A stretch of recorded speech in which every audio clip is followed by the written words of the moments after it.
É claro que a gente fala muito a polarização e, de fato, os Estados Unidos, se não são a mãe, o pai da polarização internacional, são, de fato, protagonistas.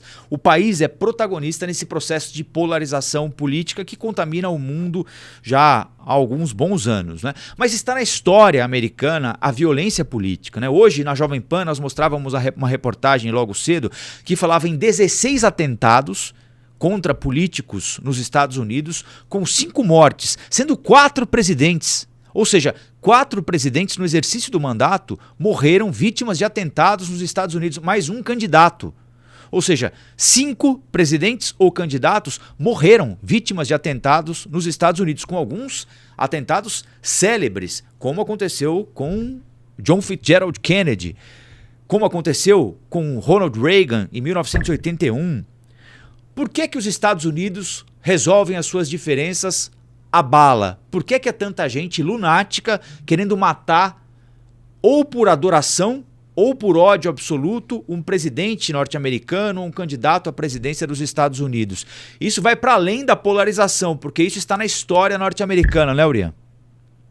É verdade. Isso é algo que está enraizado desde sempre. Assim, não dá para falar que é algo que começou agora.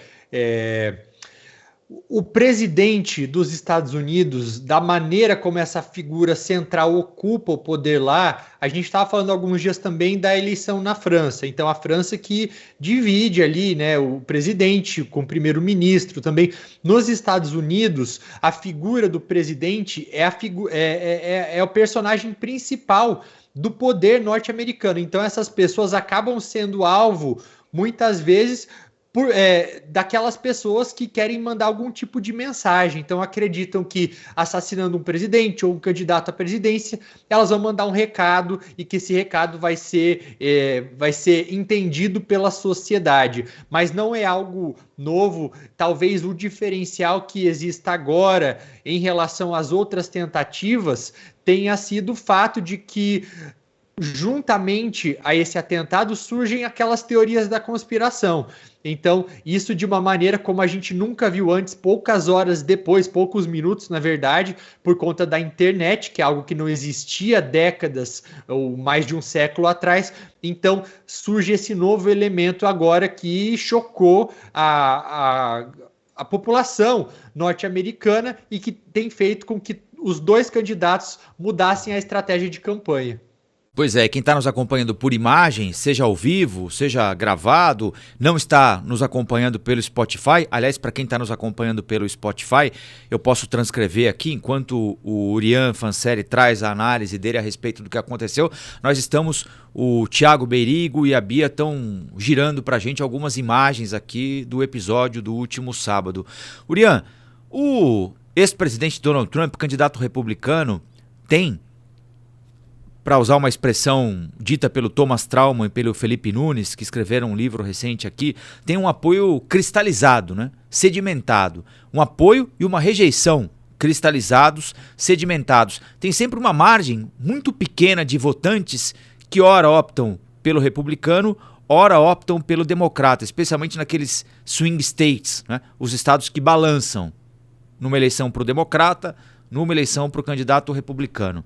Você acha que esse episódio tem capacidade de convencer, porque quem é contra o Trump, eu imagino, vai continuar contra o Trump, dizendo que é ele quem cativa a violência, que não é à toa que acontece com ele, e quem é a favor do Trump vai continuar com o Trump dizendo que ele luta pela liberdade, que ele é um protagonista da guerra contra o sistema e por isso querem matá-lo. Ou seja, você tem convicções ali muito sedimentadas.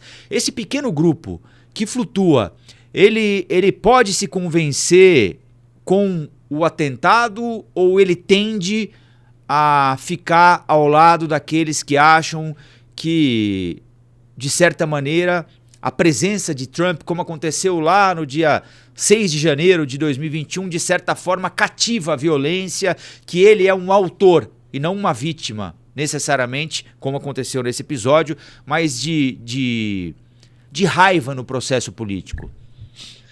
Eu vejo que esse conceito de união, ele está sendo disputado pelos dois lados. o Donald Trump ele precisa apelar para a União justamente visando esse público que está cansado de uma polarização extrema, então esse ataque ele chega como um estopim, então as pessoas não querem mais isso, elas não querem viver em uma sociedade na qual o candidato à presidência que está em primeiro lugar nas pesquisas não está seguro.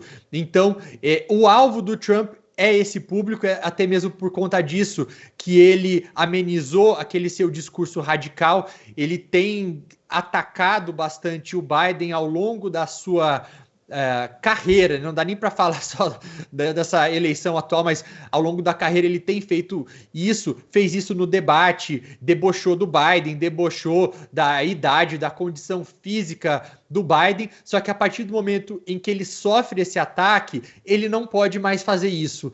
Por quê? Porque tudo aquilo que ele falava de perseguição, de que existe um complô contra ele, isso se materializa por meio daquela bala que ele recebe na orelha. Então, ele passa agora a disputar um novo eleitorado, mas isso não significa necessariamente que a radicalização acaba. Muito pelo contrário, a gente viu as primeiras reações dos republicanos que apoiam Trump, tanto do eleitorado geral, quanto também de republicanos da alta cúpula ou que têm cargos eletivos, fazendo justamente isso, atacando os democratas, atacando o Joe Biden, dizendo que esse discurso que o Joe Biden faz, que os democratas fazem de caça às bruxas, de que o Trump é um fascista que representa uma ameaça à democracia, é justamente esse discurso que fala que o Trump tem que ser eliminado a qualquer custo, que causou esse atentado. Então, isso deve continuar, o Trump vai moderar seu discurso segundo ele próprio. Ele falou ontem que ele teve que reescrever o discurso da convenção republicana e, por outro lado, o Joe Biden ele é obrigado a apelar para essa unidade, para esse conceito de união, porque é o que sobra para ele. Ele não pode, nesse primeiro momento, atacar diretamente o Trump. Se ele atacar uma pessoa que foi atingida por uma bala, ele vai ser visto como oportunista, assim como também todos os outros democratas. E, além disso, ele tem também a responsabilidade de ocupar o cargo da presidência. Então, ele precisa se proteger de qualquer tipo de acusação de que, por exemplo, o serviço secreto não está protegendo o Trump como deveria. Então, o Biden ele trabalha com o que tem. Não sobra muita alternativa para ele. E prejudica ainda mais o fato do Trump ter saído como resiliente. Então, ele levanta aquela imagem ali que a gente viu com o punho fechado para cima, o que mostra algo muito diferente da figura frágil do Joe Biden. Então, a narrativa, a estratégia das duas campanhas mudam. Agora, nesse primeiro momento, a gente tem que saber como vai ser a partir daqui a alguns dias e também depois da convenção dos democratas, porque o Joe Biden ele precisa se consolidar como um candidato democrata.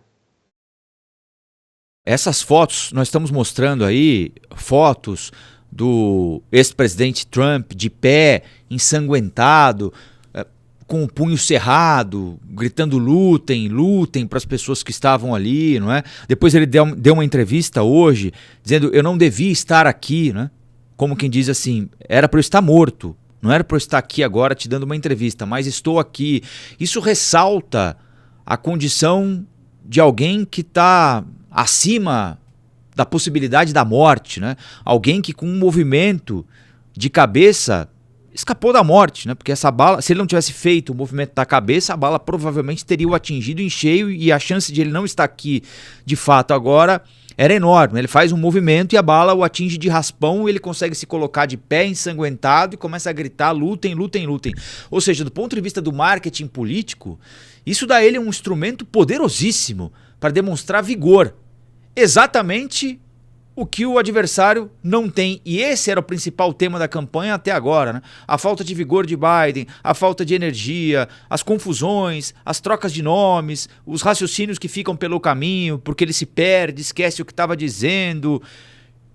Isso vai ser ressaltado a partir de agora, né? Porque o adversário, pelo contrário, ele mostra o seguinte, olha, nenhuma tentativa de assassinato me derruba. Eu caio, levanto ensanguentado para cuidar da América, enquanto o outro não sabe dizer quem é a vice dele. Vai ficar ruim pro Biden, né? Ou seja, vai ficar pior, quer dizer, né? São tantas as mensagens juntas que vêm nessas imagens, tanto pelo fato do Trump mostrar resistência, dele ter pensado tão rápido, isso é uma consequência dele ter sido uma pessoa muito presente na mídia durante tantos anos, mas isso realmente amplifica toda aquela retórica de vítima dele, de que ele é alvo de ataques, de perseguição, de que existem forças que querem silenciá-lo. Tudo isso reforça essa retórica, mostra resiliência, ele tenta, com base nisso também, conseguir mais apoio. Ele também, um elemento que eu tenho observado é que ele agradeceu a Deus. Então é uma maneira de também tentar conseguir o voto daquele eleitor americano evangélico que está sendo também disputado nessas eleições. A vida do Biden ela está muito mais difícil agora do que ela estava antes, e o que ele precisa fazer urgentemente, até mesmo para ele não sofrer aquelas pressões do Partido Democrata, é ganhar tempo. Então, se a gente puder apontar pelo menos uma maneira, eu acredito que só tenha prejudicado o Biden, tá? Esse ataque. Mas se a gente tiver que apontar para algo positivo que o Biden tenha tirado de tudo isso, é apenas para o fato de que ele ganhou um pouco mais de tempo, porque o foco saiu da sua falta de energia, da sua falta de cognição, e foi para esse ataque em relação ao Trump. Então ele precisa logo chegar até essa convenção do Partido Democrata e ser nomeado de uma vez por todas. Que é? Agora, vai? Para a gente encerrar sua participação aqui hoje e te liberar, quem é o vice anunciado hoje pelos republicanos, o senador por Ohio, J.D. Vance? Ele é um moderado? Você disse que o presidente Trump tinha prometido moderar o discurso. Não parece. Quem é o vice de Trump? Ele é alguém que nesse momento, o Rafa, ele complementa a figura do Trump. Por que eu falo que complementa? Porque antes desse ataque, o que o Trump precisava em uma condição normal? Ele precisava de alguém que agregasse em alguma coisa. Então, agregasse ou sendo parte de um grupo minoritário, uma mulher, um negro, um latino, e esses nomes estavam sendo cotados.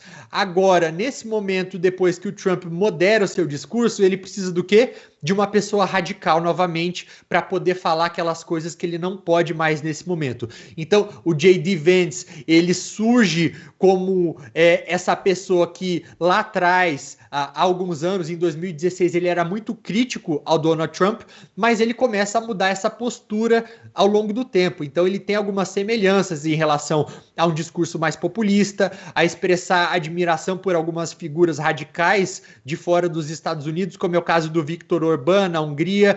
Ele é contra também a ajuda americana à Ucrânia, então eles acabam se complementando em diversos aspectos, ao mesmo tempo em que ele traz alguns outros benefícios também, como é o fato dele conseguir apelar para um público mais jovem também. Ele aí com 39, 40 anos, ele vai ser o candidato ou vice-presidente mais jovem da história dos Estados Unidos. Então, isso tem um papel bastante grande também na continuidade do que vai ser o futuro dos republicanos. Porque o Trump, com 77 anos, também não vai continuar, não deve disputar uma reeleição, caso ele seja eleito. Então, mostra aí um direcionamento do que pode ser os republicanos no longo prazo. Olá, aqui é o Rafael Colombo. Gostou do que acabou de assistir? Se inscreva no canal Cortes do Flow News para os melhores momentos. Quer acompanhar os nossos programas na íntegra? Então se inscreva no nosso canal oficial, Flow News.